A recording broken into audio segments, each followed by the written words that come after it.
বড় হচ্ছে, আস্তে আস্তে জনবসতি বৃদ্ধি পাচ্ছে, মানুষের চাপ বৃদ্ধি পাচ্ছে। শহরের ভিতর দিয়ে যে রাস্তাটা, এই রাস্তাটা বাইলেন হওয়ার কারণে চলাচলের দারুণ সমস্যা হয়। এখানকার জনগণ অনুভব করেন এটাকে 4 লেন করা দরকার। আপনারা আমার সাথে একমত, আমিও আপনাদের সাথে একমত।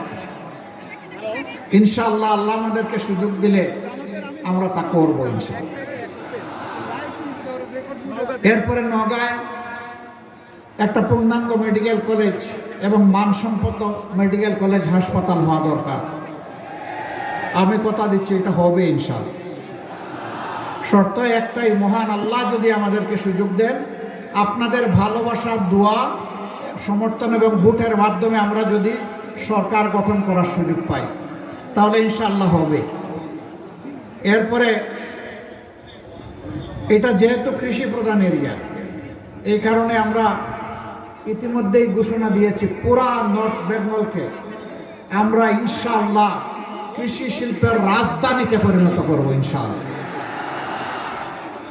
এখানে কৃষি গবেষণা ইনস্টিটিউট হবে, বিশ্ববিদ্যালয় হবে, এবং সেই পড়ালেখা কাগজে না, বাস্তবে হবে, প্রফেশনাল এডুকেশন। এখান থেকে বের হয়ে দক্ষ জনবল হিসাবে দেশে এবং বিদেশে সম্মানের সাথে তারা দেশ গড়ায় ভূমিকা রাখবে, বিদেশে গিয়ে দেশের জন্য কাজ করবে। আমরা সেই জনবল ইনশাল্লাহ এখানে তৈরি করব। এখানে ধান এবং ফল, এই দুইটার গবেষণা ইনস্টিটিউট যদি পূর্ণাঙ্গ technical university based up on agriculture, কৃষিভিত্তিক বিশ্ববিদ্যালয় যদি এখানে হয়, তাহলে ওটা আলাদা লাগবে না, ওটা তারই অংশ হবে এবং গবেষণা ইনস্টিটিউট ওখানে অন্তর্ভুক্ত হয়ে যাবে স্বাভাবিকভাবে। সেটাও ইনশাল্লাহ হবে। এই এলাকায় বিপুল পরিমাণ আম উৎপাদন হয়, কুল উৎপাদন হয়, এখানে পেয়ারা উৎপাদন হয়, কিন্তু সংরক্ষণের উপযুক্ত ব্যবস্থা না থাকার কারণে কৃষকরা তাড়াহুড়া করে, খামারিরা তাড়াহুড়া করে তারা বিক্রি করতে বাধ্য হন।